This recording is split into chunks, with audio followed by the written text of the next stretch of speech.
네, 기도하겠습니다. 하나님 감사합니다. 오늘 화요일 아침을 맞았습니다.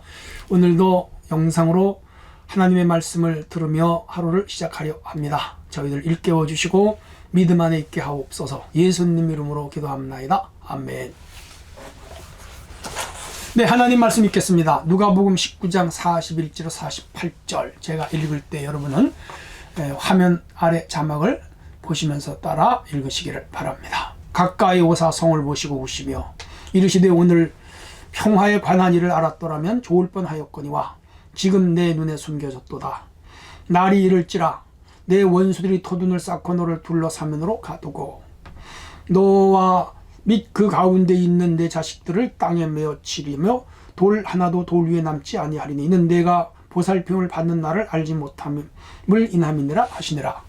45절 성전에 들어가서 장사하는 자들을 내쫓으시며 그들에게 이르시되 기록된 바 내 집은 기도하는 집이 되리라 하였거늘 너희는 강도의 소굴을 만들었도다 하시니라. 예수께서 날마다 성전에서 가르치시니 대제사장들과 서기관들과 백성의 지도자들이 그를 죽이려고 꾀하되 백성이 다 그에게 귀를 기울여 들음으로 어찌할 방도를 찾지 못하였더라. 아멘. 네, 성도 여러분, 화요일입니다. 오늘은 주제가요, 하나님 성전을 향한 하나님 아들의 애통, 그런 주제입니다. 좀 서글프죠? 그리고 상당히 부정적이죠. 성전을 보시는 예수님의 마음의 안타까움, 성전이 뭐가 잘못되고 있음을 지적하는 내용이 아니겠습니까? 자, 45절에서 41절에서 44절 내용을 먼저 살펴보면요, 예루살렘을 향하여 애통하시는 우리 하나님에 대해서 설명을 하고 있습니다. 자, 41절 보겠습니다. 가까이 오사 성을 보시고 우시며, 예수님이 이제 그 나귀 타시고 입성하셨잖아요. 그리고 예루살렘 정문을 향하여 들어오셨어요. 그리고 들어오시기 전에 성을 보시면서 우는 거라. 그 성이 참 아름다운 성이고요. 잘 지어진 성이고요. 아침 햇살에 빛날 때는요, 황금빛이에요. 참 아름답더라고요.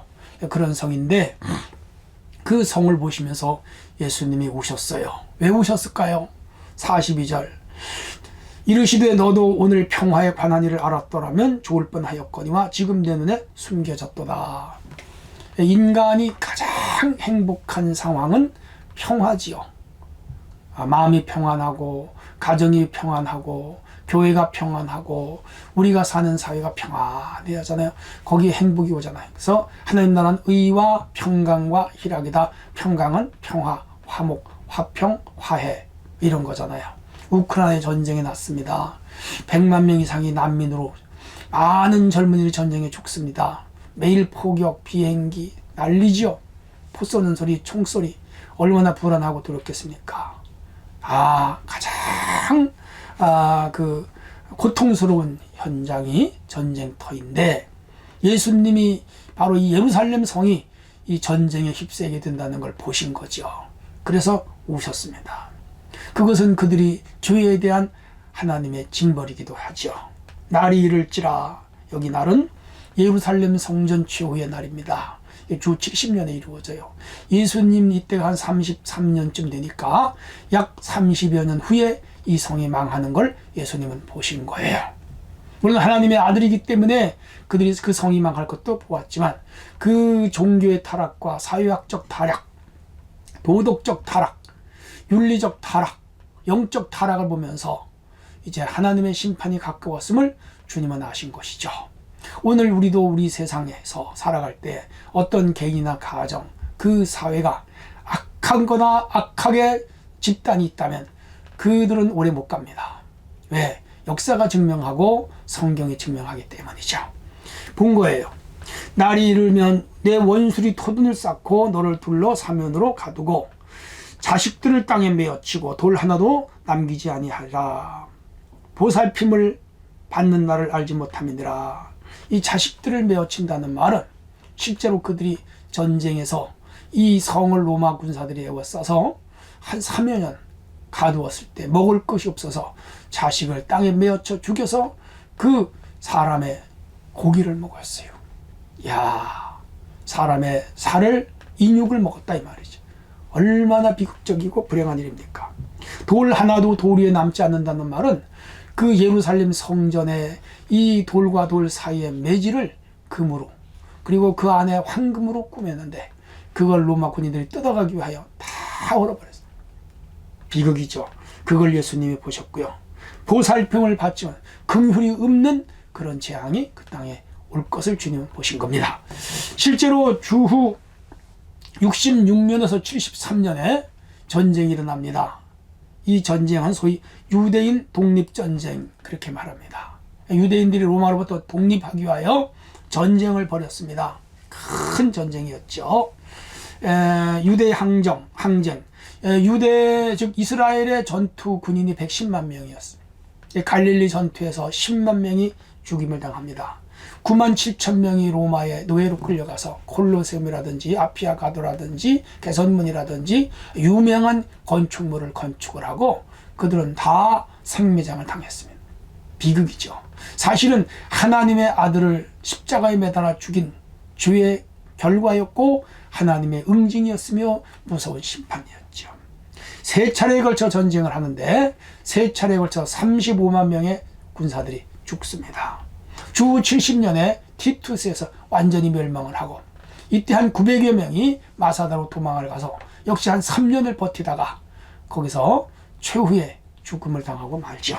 참 슬픈 일이요 불행한 일이었죠. 이 성을 보시고 우신 이유는 바로 이런 것이었습니다. 하나님의 아들을 죽였는데 하나님이 그들을 그냥 두겠습니까? 오늘 마찬가지입니다. 폭력이 있는 곳, 죄악이 있는 곳, 살인이 있는 곳, 악이 있는 곳에 하나님의 심판이 있습니다. 우리는 정직하게 살도록 해야 됩니다. 자, 한편 45절에서 48절의 내용은 성전에 들어가셔서 성전 소위 척결 작업을 하시는데 장사하는 자들을 내쫓았다. 성전이 장사꾼의 소굴이 됐습니다. 6월절 등 그들의 3대 절기에 제물을 드리는데 희생제사예요. 양을 잡아서 드리는데 수십만 마리를 드리는 거라. 지방에 있는 사람들은 양을 끌고 올 수 없고 도시에 있는 사람들도 양을 가져올 수 없어요. 그래서 이 양을 치는 사람들이 그 성전 주변에서 양을 팝니다. 우리나라의 우시장 같은 것이죠. 근데 독점합니다. 뭐냐요? 제사장들과 이 장사꾼들이 서로 수의 계약을 맺고 서로 5대5, 6대4 이런 비율로 이익을 나눠 먹는 거라. 장사할 수 있는 권한을 장사꾼들에게 주면서 제사장들은 이익을 먹는 거라. 그러니까 그들이 하나님께 드리는 제물로 뭐예요? 제사장들이 제사를 드리지 아니하고 백성들의 죄를 위하여 평강을 위하여 축복을 위하여 기도하지 아니하고 장사하는데 힘썼다. 우리 속담에 있죠. 제사에는 관심이 없고 제밥에만 관심이 있다는 거. 사두개인 바리새인 다 이렇게 타락을 했어요. 해서 예수님이 그 장사하는 자들을 내쫓는 거라. 기록된 바 내 집은 만민이 기도하는 집이다. 강도의 소굴을 만들지 말아라. 맞아요. 이사야서의 내 집은 만민이 기도하는 집이다. 성전은 기도하는 집인데 장사꾼의 소굴이 된 거지요. 전도된 거지요. 타락한 거지요. 야, 예수께서 날마다 성전에서 여기 보시면요 티칭 하셨어요. 티칭에 또 템플 열심히 가르쳤어요. 근데 대제사장들이 예수님을 이제 아주 믿게 보고 원수로 생각을 하는 거죠. 서기관들과 함께 백성의 지도자들이 예수님의 죽일 기회만 엿보는 것이죠. 종교란 모름지기 사람을 살리는 겁니다. 사람을 구원하는 일을 합니다. 사람을 건강하게 하는 일을 합니다. 사람을 행복하게 하는 일을 합니다. 그게 교회의 기능의 성정의 기능의 종교의 기능입니다. 그런데 이 자들은 그거 싸그리 무시하고 자신들을 책망하는 하나님의 아들을 지금 죽이려고 엿봅니다. 그런데 백성들이 예수님께 다 귀를 기울이고 배우고 예수님의 인기가 있자 그들이 어떻게 하지 못하고 그러나 죽일 방도를 찾는 소위 괴사괴유를 행했던 것이죠. 근데 결국은 이들이 여론 때문에 예수님 못 죽였지만 시간이 흐르면서 여론을 다른 쪽으로 만들었어요. 예수님을 죽이는 쪽으로 여론을 호도시켜 나가고 결국은 예수님을 죽여버립니다. 요즘도 정치하는 사람들을 보면 여론을 자기 편에 유리하도록 자꾸 만들잖아요. 이런 것 터치고 저런 것 터쳐서 백성들의 마음을, 국민들의 마음을 돌리려 하는데, 오늘 여기 당시 이 제사장 무리들과 서기관 무리들이 백성들의 마음을, 여론을 바꿔서 예수님을 나쁜 자로 몰아서 십자가에 매달아 죽이는데, 그 벌을 주 70년에 받았고 2000년 동안 나라를 잃고 그들은 디아스포라가 됐고 유태인 600만 명이 히틀러에게 죽임을 당하고 전 유럽을 정처 없는 나그네로 떠돌았죠. 주의의 결과가 얼마나 무서운지를 우리에게 가르치기도 합니다. 한편 성전은 주인이 우리 주님이십니다. 인간이 주인이 되면 안 됩니다.